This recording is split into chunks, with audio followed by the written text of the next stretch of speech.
어, 여러분 독일 갔다 오셨다고 내가 들었습니다. 맞습니까? 네. 근데 독일 가서 여러분이 체계적인 조사는 못했겠지만 독일 사람들한테 혹시 저런 걸 물어보셨습니까? 당신들은 통일을 한 게 잘했다고 생각하느냐, 아니면은 통일할 때 말 걸 그랬다고 생각하느냐, 이거 물어보시지 않았죠. 그러나 물어보면은 대부분이 야, 그래도 통일하길 잘했다 이렇게 답변할 겁니다. 근데 이제 우리나라에서는 지금 분단 80년, 여러분은 뭐 태어나지도 않았을 때 이제 우리가 분단이 됐고, 그래가지고 지금 80년이 지나왔는데 통일 가능성이 잘 안 보이죠, 여러분. 잘 안 보입니다, 지금. 그러다 보니까 지금 통일하지 말자고 하는 사람들이 자꾸 생겨나는 거예요. 그게 이제 일반 학자들이 그런다면은 뭐 학자적인 그런 그 관심에 따라 가지고 그렇게 얘기할 수 있는데, 이제는 정부에서도 그렇게 얘기하는 사람까지 나오고 있습니다. 이건 대단히 위험한 일이다. 아니, 대단히 위험한 일이다 이렇게 생각을 합니다. 근데 이제 그 또 우리가 그 여론조사를 해보면은 통일할 필요가 없다고 그런 사람들이 상당히 많이 늘어났고, 금년에 이제 통일연구원 조사에 따르면은 그동안에 그래도 과반수 이상은 통일하자는 사람들이 많았는데 그게 과반수 이하로 떨어져 버렸습니다.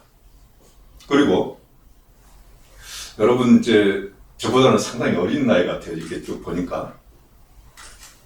근데 여러분이나 또는 여러분이 가르치는 학생들 중에서 통일이라는 문제가 나하고 크게 관련도 없는데 이렇게 자꾸 통일 얘기하느냐. 또 이제 뭐 기성세대, 지금 직장 생활하고 있는 사람들은 지금 뭐 밥 벌어먹기도 힘든데 무슨 통일이냐 이제 이렇게 얘기를 하는 사람들이 있을 겁니다.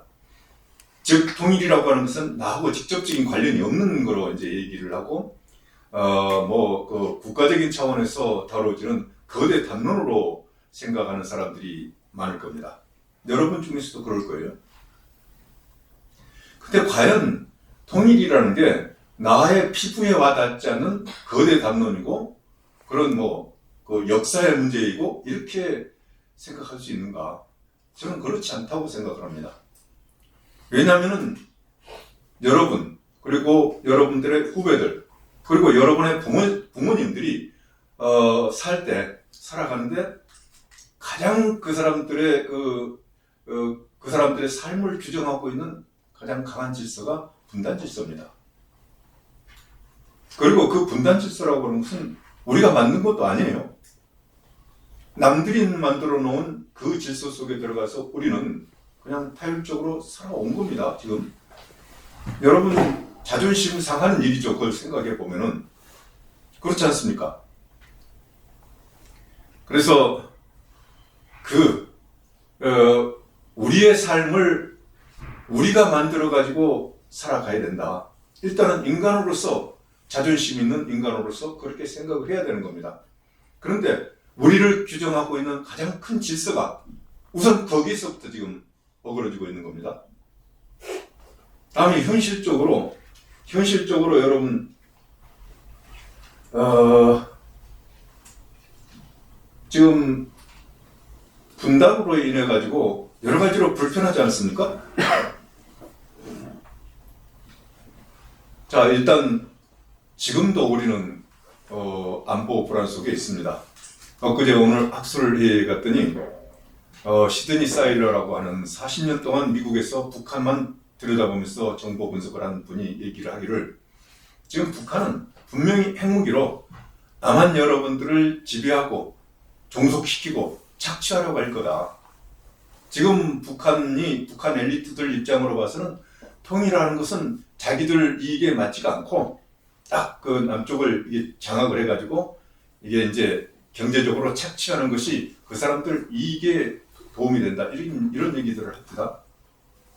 우리는 그런 안보 불안 속에 있는 겁니다. 그리고 여러분, 여기 남자분들은 군대 갔다 오신 분들도 있고, 또 많은 우리의 후배들이 군대를 가야 되는데 상당히 부담감을 가지고 갑니다. 왜냐하면 이게 전쟁이 언제 터질지도 모른다고 하는 생각을 가지고 있어요. 우리 엄마도 우리 아내도 한번 크게 웁니다. 아들 때문에. 군대 가서 그 아들이 입었던 옷을 집으로 이제 속보로 보내옵니다. 그럼 그걸 붙잡고 막 울어요. 우리 아내도 우리 아들이 군대 가서 보내온 옷을 그렇게 붙잡고 웁니다. 여러분 이제 여러분들은 그렇게 우는 일이 없어야 되겠다고 생각을 합니다. 그러니까 빨리 통일이 돼야 되는 거예요. 그만큼 우리는 안보 불안 속에 사는 겁니다. 그만큼 또 비용도 많이 들어갑니다. 경제적 비용, 국방비도 많이 들어가고 사회적 비용도 엄청나게 들어갑니다. 지금 우리 사회 지금 여러분들이 느끼기에는 거의 뭐 나라가 두 쪽 날 정도로 지금 이념 갈등이 많습니다. 좌우 대결이 심합니다. 그 뿌리가 어디에 있습니까? 우리 사회 이념 갈등의 뿌리는 분단에 있습니다. 분단이 해결되지 않으면 이 이념 갈등 그대로 갑니다. 그리고 여러분은 북한에 가고 싶어도 못 갑니다. 우리 동기들이 대부분 이제 나이가 들어가지고 할 일이 없으니까 백두산 가자고 그러면서 백두산에 갈 때 동파 쪽에서 가는 게 제일 좋다던데 그건 북한 쪽에 있어가지고 못 간다 이런 얘기를 하는데 여러분은 북한에 가고 싶어도 못 갑니다. 그리고 우리 조상들은 대부분이 대륙으로 갈 때 걸어서 말 타고 또는 일제시대 때는 기차 타고 다 소련, 중국 이런 데 다 갔습니다. 지금 우리는 비행기를 타지 않고는 중국과 러시아를 갈 수 없습니다. 뭡니까? 이게 섬나라입니다. 섬나라. 이런 불편이 있습니다. 그리고 여러분은 분단이 여러분의 기회를 그리고 여러분이 가르치는 학생들의 기회를 얼마나 많이 뺏고 있는가.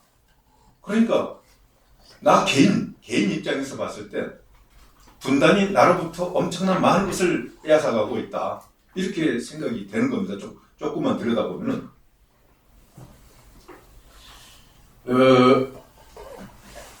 근데 지금 아까 말씀드렸다시피 이렇게 통일 의지는 점점 약화되고 있습니다. 이게 이제 분단이 오래되고 또 이게 이제 분단이라는 게 현실적으로 좀 정착이 돼 있는 이런 상황이기 때문에 많은 사람들이 거기에 그냥 안주한다고 그럴까 익숙해진다고 그럴까 그렇게 되는 거거든요. 그거 어쩔 수가 없는 것 같아요. 그래서 이렇게 낮아지는 것은 어쩔 수가 없는 현상인데 그래도 우리는 경각심을 가지고 이런 일들이 계속 더 악화되지 않도록 해야 되겠다. 그런 생각을 합니다. 그런데 요새 이제 소위 지식인이라는 사람들이 앞장서 가지고 지금 통일될 수가 없다. 통일될 수가 없다. 왜냐? 남북한이 워낙 달라졌다. 그리고 이 한반도는 미중 패권 대결의 경계선상에 있는데 두 나라가 한쪽으로 지금 그러니까 두 나라 중 어느 나라도 한반도가 어느 한쪽으로 쏠리는 것을 원치 않을 거다. 그렇기 때문에 통일할 수가 없다. 그러니까 이지라가 너무 심해서 안 된다는 거하고 미중 패권 대결 때문에 안 된다는 거고 또 하나 여러분들의 우리들을 많이 자극하고 있는 게 통일이 되면은 엄청난 통일 비용이 들어갈 텐데 통일해서 뭐 하냐? 통일하면은 남북이 다 망할 수 있다. 그러니까 북한 망하는 것은 그냥 봐주고 우리라도 잘 살자. 그런 생각을 하는 사람들이 있습니다. 현실적으로 그렇습니다. 그게 이제 어떻게 보면은 가장 여러분의 피부에 와 닿는 그런 얘기들이거든요. 그래서 이제 통일하지 말자는 사람들이 자꾸 나오는 것 같은데 왜 우리가 통일을 해야 되겠습니까? 여러분 자기의 본래 모습이 지금 쪼개져 있습니다. 한민족은 여러분 우리 민족사를 한번 여기 역사 공부하시는 분이 있는지 모르겠는데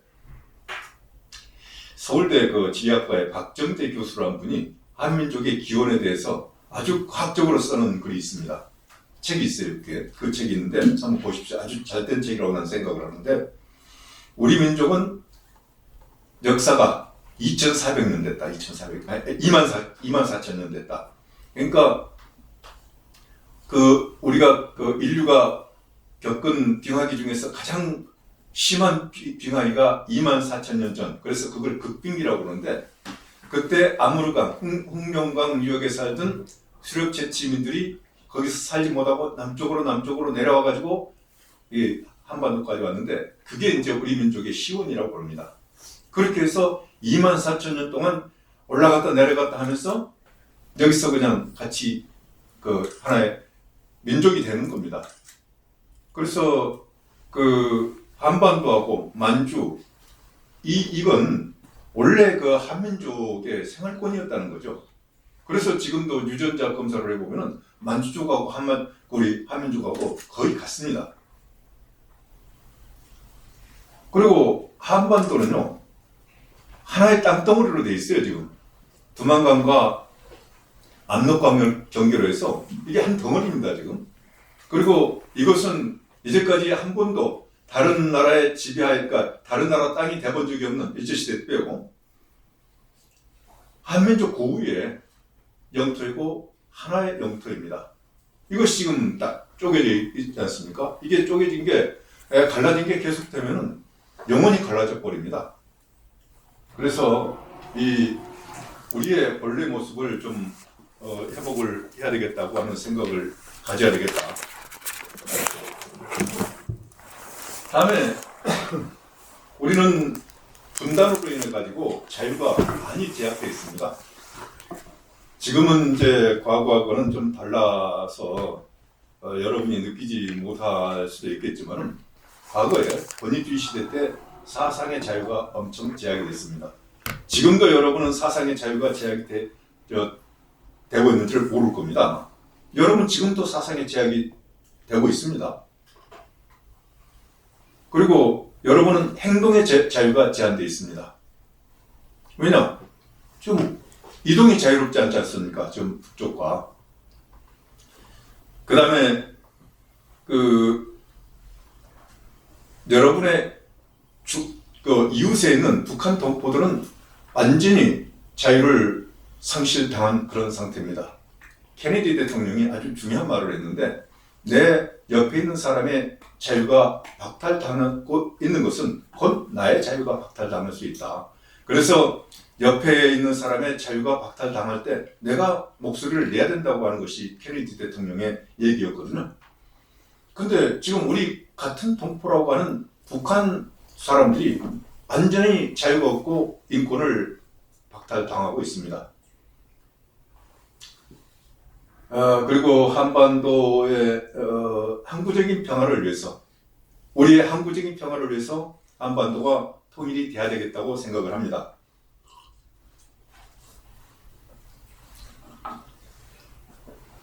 여러분 지금 저 앞에 문제하고 연결되는 건데요. 한반도는 하나의 땅덩어리입니다. 근데 이 땅덩어리가 아주 크지가 않아요. 그래서 이 땅덩어리에 2개 이상의 국가 실체가 있으면 평화롭지 않습니다. 그건 우리가 경험적으로 알고 있지 않습니까? 2000년 동안 겪은 경험입니다. 이게 삼국시대가 기원전 37년부터 시작해가지고 667년에 끝났는데, 그 700년 동안 한반도가 평화로운 적이 없었습니다. 그리고 이제 통일이 돼서 좀 있다가 또 이제 후삼국이 됐는데, 후삼국 50년이던가요? 역사하신 분 계세요? 아마 50년쯤 될 겁니다. 날마다 전쟁이었어요. 날마다 전쟁. 그리고 그 후에 이제 다시 남북이 분단돼 가지고 분단 시대가 됐는데, 분단 80년 동안 전쟁 상태입니다. 지금 여러분 평화로운 줄 아십니까? 법적으로 휴전 상태입니다. 전쟁이 잠깐 멈춰져 있는 거예요. 지금 선전포고 없이 언제라도 전쟁이 일어날 수 있고, 지금 우리는 전쟁이 일어날 수 있는 모든 준비가 갖춰져 있습니다. 그것도 핵전쟁 상태입니다. 앞으로 한반도가 통일되지 않으면 절대로 한반도가 평화로울 수 없습니다. 그리고 그 한반도가 가지고 있는 지정학적 그 특성상 이게 이제 이 큰 세력이 부딪히는 그런 지역이잖아요. 그렇기 때문에 분단돼 있으면은 주변 대국들이 이걸 이용해 가지고 분쟁을 일으킬 수 있습니다. 역사적으로 보면은 패권 국가 그리고 그 도전 국가들이 직접 부딪히는 경우도 있지만은 대부분 그 싸움은 주변에서 일으킵니다. 주변에서 일으키는데 어디서 일으키느냐? 취약한 지역에서 일으킵니다. 여러분 우리 땅덩어리 밑에 마그마가 지금 들끓고 있습니다. 근데 그 마그마가 가끔 문제를 일으키는 게 지진과 화산이잖아요. 지진과 화산은 어디에서 일어나느냐? 불안정한 지층 지역에서 일어납니다. 국제정치도 마찬가지라고 생각을 합니다. 불안정한 지역에서 강대국들이 부딪힙니다. 6.25가 바로 그런 겁니다. 그리고 구한말 때, 조선말 때, 청일전쟁, 러일전쟁 다 이 지역을 중심으로 해서 일어났습니다. 그러니까 우리가 알고 있는 근대 사회가 된 이후로 이 한반도가 사실은 아시아의 불안정에 가장 단초가 되는 트리거 역할을 하는 경우가 많습니다. 그래서 이 분단이 해결되지 않으면 어떻게 보면은 주변 나라들한테 이용당해서 우리가 전쟁에 우리 의사와는 전혀 상관없이 빨려들 수 있다는 겁니다. 그 다음에 우리의 존엄과 긍지를 위해서 통일을 해야 되겠다 이제 이렇게 생각을 합니다. 다시 이제 이 분단 질서 이걸 생각을 해야 되는데 우리는 남이 만들어준 질서에 살고 있는 그런 사람들입니다. 여러분 직장 교사 생활을 하시면서도 느끼겠지만은 남들이 시켜서 하면 좀 그렇잖아요. 자기가 스스로 알아서 해야 훨씬 더 이게 좀 가슴에 딱 부러지고 그러는데 우리 민족이 전체가 지금 남이 만들어준 질서 속에서 그 규정 속에서 살고 있는 겁니다. 대단히 자존심 상하는 일입니다. 그리고 또 이렇게 그 분단 질서 속에서 살고 있으면 가만히 그냥 살고 있으면 좋은데 이걸 또 그 주변국들하고 같이 이렇게 상호작용하면서 우리 눈치 보고 또 찌질하게 구는 면들이 많이 있습니다. 그리고 이제 우리 남북이 싸워야 되니까 주변국들한테 또 손 벌려야 되는 일들이 많습니다. 엄청 자존심 상하는 일입니다. 그래서 우리 민족이 자존을 회복하기 위해서도 통일을 할 필요가 있겠다 이렇게 생각을 합니다. 번영을 위해서도 통일을 해야 된다고 생각을 합니다. 여러분 한반도가 통일되면은 지금 대한민국이 많이 성공을 했다고 그러는데 한반도가 통일되면은 훨씬 더 발전된 나라가 될 거라고 생각을 합니다. 일단 국민 경제 규모가 2배로 커지잖아요. 그 다음에 그 대륙과 이 해양을 연결하는 소위 허브 지역이 되지 않습니까? 그리고 지금 여러분들이 사는 데가 시골일 경우가 가끔 있는데 시골에 가보면요 불필요한 고속도로를 놓고 있습니다. 왜냐? 지금 투자는 해야 되는데 투자할 데가 없으니까 불필요한 투자가 되는 것입니다. 그런데요, 북한 지역이 열리면 투자 효율이 무지무지하게 높아지는 그런 이제 투자가 되는 겁니다. 그래서 이 투자 효율이라고 하는 것이 그걸 한계 효율이라고 해야 될지 모르겠는데 그 개수가 엄청 커져서 우리는 훨씬 더 빠른 성장을 할 수 있고 그럴 거다 생각을 합니다. 그래서 여러분들이 또 많은 사람들이 걱정을 하는 게 통일비용 문제인데, 저는 통일비용 문제가 별로 큰 문제가 아니라고 생각을 하는 게요. 우리 경제가 통일돼 가지고 추가로 5%만 성장을 한다고 그래봅시다. 그러면은 세수가 5% 늘어나는 거 아니겠습니까? 5%를 한번 해보세요. 거기에 5%. 어마어마한 돈이 생기잖아요. 지금 북한의 GDP가 한 300억 달러? 그 정도밖에 안 됩니다. 그런데 추가적으로 투입할 수 있는 돈이 600억입니다. 그래서 우리가 경제 성장으로 인한 추가 세수로도 통일비용은 충분히 감당을 할 수 있다. 그리고 아까도 말씀드렸다시피 지금 우리 내부에 자본이 넘쳐나가지고 투자 효율도 안 나오는데 BC 분석해서 뭐 일도 안 나오는데 막 투자를 하지 않습니까? 그런 거 전부 북쪽으로 투자를 할 수 있고, 세계적으로도 많은 유휴 자본들이 지금 떠돌아다닙니다. 투자할 때만 있으면은, 투자 효율만 나오면은 또 그 자본을 동원하는 것은 별 문제가 아니라 이제 저는 그렇게 보고 있는 겁니다. 그래서 그 걱정할 필요 없이 우리가 통일을 해야 된다 이제 이렇게 생각을 합니다. 이게 어느 신문에서 40년 동안 그 통일 비용과 효용을 계산을 했는데, 제가 조금 그 근거가 없어가지고 믿지는 못하는데 좀 비슷하게 될 것 같아요. 통일 비용이 매년 100조 원씩 들어가는데, 통일 효용은 경제적 가치는 321조씩 나와서 매년 200조의 그 경제적 이익이 나온다. 이제 이렇게 했더라고요. 그래서 그냥 뭐 좀 근거를 갖췄으면 더 좋겠는데 없어서 일단은 이렇게 설명을 하고 넘어가겠습니다. 다음에 이제 우리가 이게 이제 앞에 말씀드린 것은 우리가 뭐 통일할 때 얻을 수 있는 효용이고, 지금 우리가 비록 통일의 가능성이 안 보이고 어렵더라도 통일을 주장해야 되는 이유를 지금 말씀드리겠습니다. 우리는 우리 주권을 수호하기 위해서, 민족 자결권을 수호하기 위해서 통일을 해야 됩니다. 우리가 생각했던 나라는 자유와 평등이 보장되는 민주공화국입니다. 이게 김일 독립선언과 대한민국 임시정부 헌장에 나타나 있는 그 내용입니다. 이걸 아직도 우리는 다 성취를 하지 못했습니다.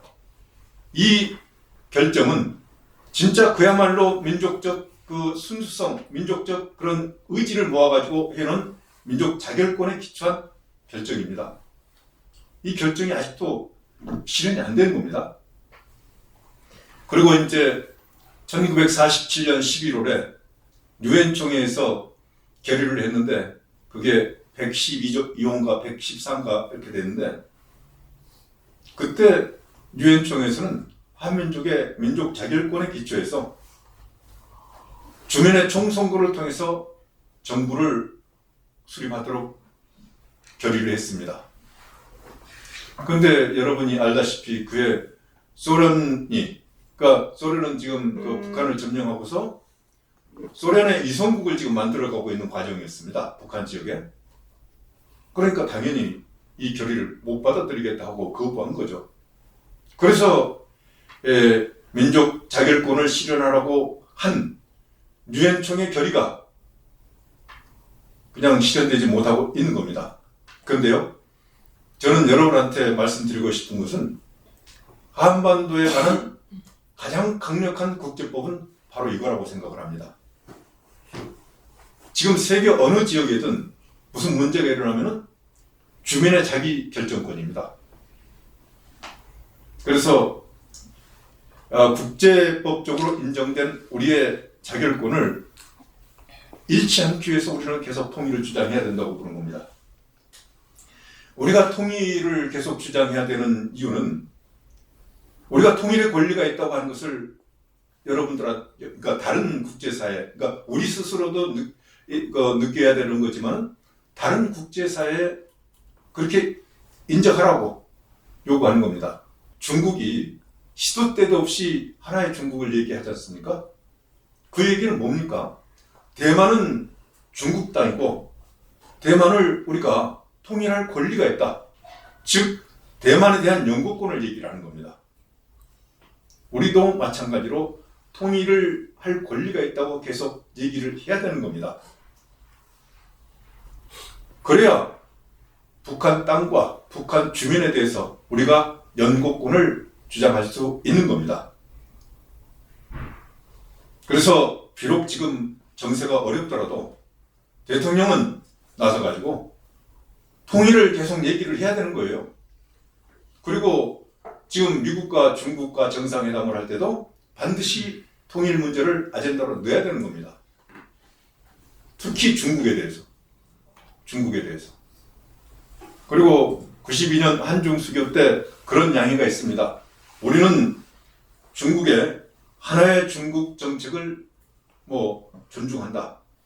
그리고 중국은 한반도의 자주적 평화적 통일을 지지한다 이렇게 되어 있습니다. 만약에 중국이 우리의 통일의 권리를 인정하지 않는다면 우리도 중국의 하나의 중국 정책을 지지하지 않을 수 있습니다. 그게 딱 걸어야 되는 거예요, 중국하고. 왜냐하면 우리 통일을 방해할 수 있는 가장 큰 세력은 중국이거든요. 그래서 중국으로 하여금 통일에 대해서 그런 상황이 왔을 때 방해할 수 없도록 우리가 이런 것을 계속 강조를 해야 되는 겁니다.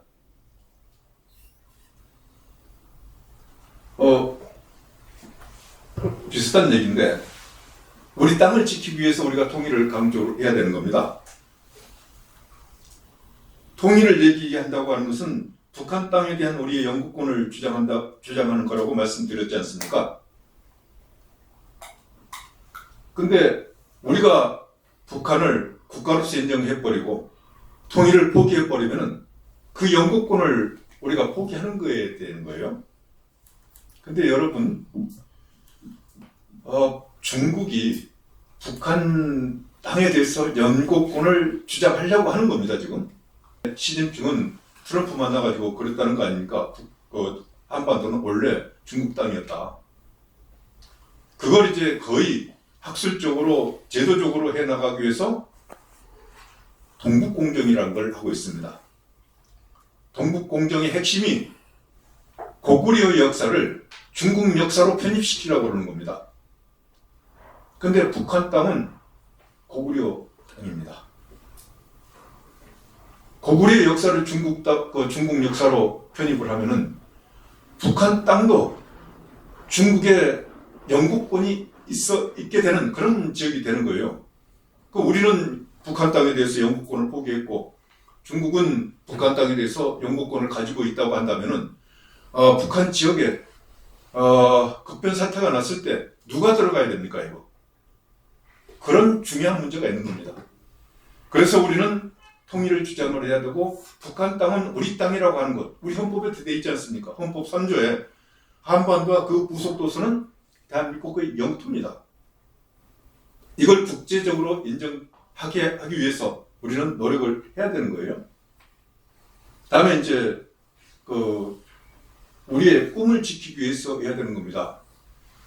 여러분, 지금 저는 어디에서든 얘기를 할 때 내가 통일 문제에 관심을 갖고 통일에 이렇게 투신하게 된 게 우리나라가 좀 강대국이 됐으면 좋겠다고 하는 그런 꿈을 가지고 이 일에 관심을 가졌다 이제 이렇게 얘기를 했는데, 사실 우리 역사를 보면은 고구려가 망한 이후에 계속해서 그냥 주변 나라들한테 침략받고 소름받고 그런 일들밖에 없습니다.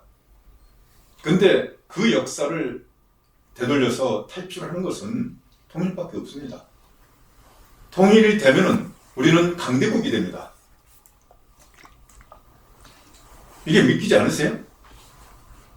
지금 우리는 지금은 좀 시들었지만은 독일, 프랑스, 영국을 강대국이라고 얘기했습니다. 근데 통일되면요, 통일한국은 그 나라들보다 더 강한 나라가 됩니다. 그리고 우리가 가지고 있는 힘뿐만 아니고 지정학적 이치가 있지 않습니까? 근데 이제 이 미국과 중국이 이렇게 겨루고 있는 그런 상황에서 힘을 가진 이 한반도가 한국이 딱 가운데 있으면은 그 한국은 자기가 가진 힘보다도 훨씬 더 큰 영향력을 발휘할 수가 있습니다. 그래서 우리는 강대국이 되기 위해서 통일을 해야 되는데 통일을 포기해버리면요 강대국이 되는 길을 포기하는 겁니다. 그러면서 주변국들한테 눈치 보고 또 뭐 휘둘리면서 찌질하게 사는 그런 민족으로 살겠다고 하는 그런 각오를 얘기하긴 한다는 거예요. 지금 통일하지 말자고 이렇게 얘기하는 사람들은 우리가 약소국으로 살아가자 하는 거하고 똑같습니다. 그래서 우리는 통일을 계속 얘기를 해야 되겠다고 하는 겁니다. 그리고 또 한 가지 중요한 것은 우리가 통일하겠다고 하는 그런 의지를 가지고 있고 언젠가 우리가 통일 국가가 될 거라고 하는 그것은 미래의 힘이지 않습니까? 근데 미래에 큰 나라가 될 저 나라에 대해서 다른 나라들이 대우가 달라집니다. 통일을 포기하고 저 나라는 앞으로도 계속 약소국으로 살아갈 거야? 그런 나라하고 저게 통일돼가지고 앞으로 강대국이 될 텐데 이런 나라하고 주변국들이 대하는 태도가 같겠습니까? 다르겠습니까? 그래서 저는요 통일을 계속 추구하는 대한민국과 통일을 포기한 대한민국은 완전히 다른 나라라고 생각합니다. 그래서 우리는 여러분들이 이제 여러분들 학생들을 가르칠 때 이런 점들을 좀 강조를 해줬으면 좋겠다 이런 말씀을 드립니다.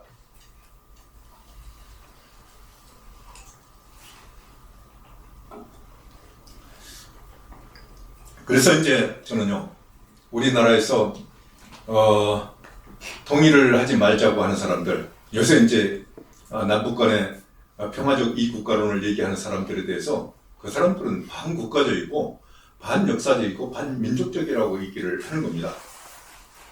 금방 제가 쭉 말씀드렸잖아요. 통일이 됐을 때와 안 됐을 때 이렇게 다른데 왜 약소국의 길을 가려고 그러느냐 그런 겁니다. 북한이 지금 2023년부터 공식적으로 그러니까 우리 그 한반도에서 공식적으로 이 국가론이 나온 것은 2023년이 처음입니다. 그때 김정은이 이제는 남북한은 같은 민족도 아니고 통일할 필요도 없고 적대적 두 개 국가라고 얘기를 했는데 왜 그렇게 했을까요? 왜 그렇게 했을까요? 정권 안보를 위해서 그렇습니다. 정권 안보를 위해서. 지금 이 그래프를 보십시오. 지금 국력이 100대 1입니다. 제가 왜 100대 1이라고 하느냐면은 이건 UN 통계입니다. 우리 한국은행 통계는 북한 그 GDP를 약간은 좀 마사지를 했다고 그럴까? 그렇습니다. 이제 그것도 여러 가지 우리 이영선 총장님 뒤에 계시지만 경제학적으로 좀 달라요. 구매력으로 평가하느냐 아니면 하여튼 그런데 우리가 보기에 북한 경제력이 너무 낮게 평가되어 있다. 그래서 우리 구매력 기준으로 평가를 해가지고 남북 간의 국력이 60대 1 차이가 난다고 그러는데 유엔 통계에 의하면 100대 1입니다. 근데 원래는 북한이 우리보다 GDP가 더 높았습니다. 1인당 GDP도 높았고 왜 그러냐면 분단 당시에 중요 공업 자원은 전부 북한에 있었습니다. 여러분 그거 아시는 분 있을지 모르겠는데 분단 당시에 남북한의 전력이 95대 5입니다. 북한은 전력이 엄청 풍부했어요. 내가 북한에 처음 갔을 때 느낀 것은 북한의 난방이요 전부 전기 난방으로 돼 있어요. 그리고 농촌에 가보니까 전부 스프링클러로 돼 있습니다. 그게 무슨 얘기냐면은 그리고 기차의 전동화도 우리보다 훨씬 빨리 듣는데 그 얘기는 북한이 전기가 너무나도 풍부해가지고 모든 걸 전기로 쓰는 걸로 있습니다. 근데 냉전이 끝나고 소련이 붕괴되고 그러면서부터 소련으로부터 석유가 들어오지 않으니까 발전소가 전부 멈춥니다. 그래가지고 북한이 올스톱 되니까 난방도 안 되고 농사도 못 짓고 다 그렇게 된 겁니다. 무슨 얘기냐면 북한이 훨씬 잘 살았는데 지금 우리 국력이 북한의 100배입니다. 이러니 북한이 위협을 느끼는 거죠. 정권 안보에 위협을 느끼는 겁니다. 그래서 하지 말자는 거예요. 간단합니다. 그래서 지금 시간이 없기 때문에 북한 얘기는 이 정도로 끝내고 넘어가겠습니다. 북한은 지금 남북을 터놓고 서로 소통하고 그러면 안 되게 돼 있는 그런 체제가 되어버렸습니다. 그 얘기는 뭡니까? 북한 체제가 그만큼 불안정하고 한계에 와 있다는 것을 나타내는 겁니다, 지금. 북한이 핵무기 있다고 해서 지금 큰 소리 치고 있는데 그게 해결책이 아니거든요.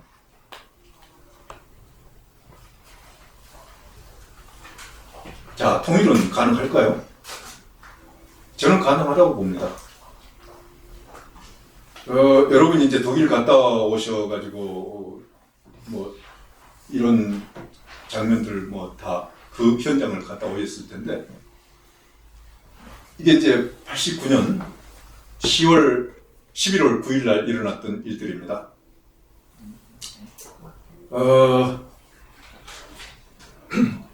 제가 이게 이제 11월 9일 날 이 장벽이 무너졌는데 이제 통일부 사무관으로 있을 때 이걸 빨리 가서 보고 오라고 그래가지고 5일 후에 갔습니다.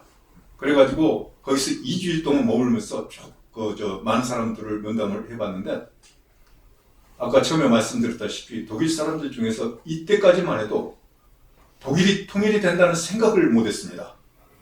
관료건, 정치인이건, 학자건, 일반 시민이건 언제쯤 통일될까요? 이렇게 물어보면 에이 무슨 통일? 그렇게 얘기를 했어요. 왜냐? 독일은요 국제법적으로 통일이 될 수 없는 나라입니다. 독일은 패전국이잖아요. 근데 전순국에 의해서 이 분단 현상을 변경할 때는 이 전순국의 승인을 받도록 돼 있었습니다. 근데 프랑스든 영국이든 유럽의 다른 나라들은 독일이 통일되면 경기를 앓는 나라들입니다. 독일이 그 2번이나 유럽을 완전히 전쟁터로 만들었잖아요. 통일되면 다시 그렇게 할 수 있다는 그런 불안감을 가지고 있어서 독일 통일을 못하도록 그렇게 국제법적으로 막아놨는데 그렇기 때문에 독일 사람들은 통일이 안 된다고 생각을 했습니다. 그런데 1949년 초대 독일 총리가 콘라드 아데나우어입니다. 그분이 대단한 게 동서독이 지금 이렇게 분단되어 있지만 동서독은 하나의 민족이다. 그리고 독일의 장래는 독일 민족의 자결권에 속한 문제다. 이렇게 딱 얘기를 합니다. 그 정신을 계속 이어갑니다. 그러다가 이제 이 독일이 통일된 것은 아까 이제 제가 역사의 물결이라고 말씀드렸는데 한마디로 얘기를 하면 소련이 망했기 때문에 독일이 통일이 된 겁니다. 거기다가 동독 주민들이 딱 일어나가지고 그 물꼬를 튼 거죠. 동독 시민혁명이 일어났을 때도 처음에는 통일 얘기를 안 했습니다. 그게 어느 순간에 12월 말쯤 가서 이제 통일 얘기가 나오고 그게 급진전되고 그때 당시 미국 대통령 부시, 허버트 부시, 그러니까 아버지 부시죠. 부시 대통령이 저거 통일시켜가지고 유럽 질서를 완전히 바꿔야 되겠다고 결정을 합니다. 그래서 이런 그 역사의 변곡점이 있을 때 통일의 가능성이 생길 거라고 봅니다. 그런 조건 하나 하고 다음에 우리가 스스로 통일하겠다고 하는 생각을 가지고 있어야 되는 거예요. 그런데 여러분 인류 역사에서 우리 한민족이 중요한 기여를 한 게 2가지입니다. 첫째는 그 냉전이 끝나는데 우리 대한민국이 엄청난 기여를 한 겁니다. 여러분은 태어났을 때인지 아닌지 모르겠는데 88 서울올림픽이라는 게 있습니다. 88 서울올림픽을 동구 소련 이 사람들이 다 보고 가서 야, 이게 진짜 못 사는 줄 알았던 대한민국이 이렇게 잘 사는 게 잘 살구나 하면서 자기들의 체제의 문제점을 느낀 겁니다. 그렇게 해서 89년도에 저기 동독 이 베를린 사태가 일어나고 90년에 이제 동유럽이 전부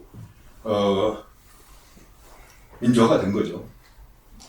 또 하나 이제 아까 그냥 넘어갔는데 이겁니다. 인류 역사에 있어서 체제 실험을 해본 것은 이 한반도입니다. 실험이라는 게 뭐냐면 다른 변수들을 다 통제해가지고 똑같이 하고 한 가지 다른 변수를 집어넣어서 그 변수가 어떤 작용을 하는가를 보는 게 실험이지 않습니까? 근데 남북한은요, 사람이 똑같습니다. 자연환경 똑같습니다. 경제력 똑같았습니다. 문화 같았습니다. 다 같아요, 다. 근데 딱 한 가지, 북한에는 사회주의 체제를, 남한에는 자유주의 체제를 적용을 한 겁니다. 그 결과로서 아까 말씀드렸다시피 100대 1의 그런 성과가 난 겁니다. 그래서 한국은 성공의 슈퍼스타이고 진짜 다른 제3세계 국가들이 모두 닮고자 하는 나라가 된 겁니다. 근데 북한은요, 먹을 것도 입을 것도 별로 없어요. 이건 김정은이 한 얘기입니다, 이거. 그리고 세계 최빈국이고 최악의 인권 국가인데 북한 사람들은 뭐라고 그러는 줄 아세요? 세상이 부러움 없다고 그럽니다. 그리고 가끔 여러분 그 자료학문 같은 서 보면은 아주 깡마른 소년 소녀들이 나와가지고 그냥 벌쩍벌쩍 뛰면서 우리는 행복하다 이렇게 얘기를 합니다. 그 얘기가 뭡니까 이게? 정권이 북한 주민의 정신과 신체를 완벽하게 지배하고 있는 전체주의 국가라는 겁니다. 그래서 우리 한민족이 인류 역사에서 자유주의 체제를, 자유주의와 시장경제 체제를 받아들이는 것이 승리의 길이라고 하는 것을 알려주는 겁니다. 이런 기여를 했다 저는 보고 있고, 다시 이제 돌아가서 말씀드리자면은, 어쨌든, 우리가 통일의 기회가 올 텐데, 그런 기회가 오면은 우리가 통일할 수 있도록 해야 되겠다. 근데 이런 기회가 왔을 때 통일하기 위해서는 사실은 우리 민족도 각성을 해야 되고 통일로 가야 되겠지만은 또 하나 중요한 것은 당시 패권국가가 통일을 지지를 해야 됩니다. 독일이 딱 그렇습니다. 미국의 지지가 없었으면 독일은 통일 안 됩니다. 그때 제가 이제 이 책을 여러 번 봤는데 여기에 이제 아주 정확하게 그런 게 나오는데요. 1990년 2월 21일 날 부시 대통령이 결정을 합니다. 그래가지고 부시 대통령이 전화를 해요.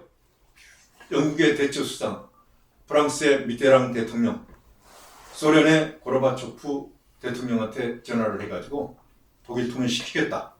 그리고 통일된 독일은 나토에 남는다. 이렇게 딱 선언을 합니다. 그러니까 영국, 프랑스, 소련이, 그 당시는 소련이에요. 아무 소리 못하고 따릅니다. 한반도에 큰 문제가 발생했을 때 지금 문제 우리가 보기에는 미국이 패권국인데 패권국가가 통일을 지지를 해줘야 됩니다. 그때 이제 우리는 냉전이 해체되고 우리도 사실은 기회를 맞은 거예요. 이 얘기는 좀 할 얘기가 많은데 시간이 많이 됐기 때문에 이 정도로 마치겠습니다. 그 당시 우리가 통일할 수 있었는데 우리 지도자들은 통일할 생각을 못한 겁니다. 그리고 패권국가인 미국은 그 당시 정치는, 국제 정치는 유럽 중심이기 때문에 거기에 온통 신경을 쏟았습니다. 한반도, 동아시아에 신경 쓸 여유가 없었습니다. 그런데 지금 시대가 바뀌어가지고 지금 국제 정치의 중심이 동아시아로 왔습니다. 동아시아에 무슨 변동이 왔을 때 한반도에서도 큰 변화가 올 거라고 생각을 합니다.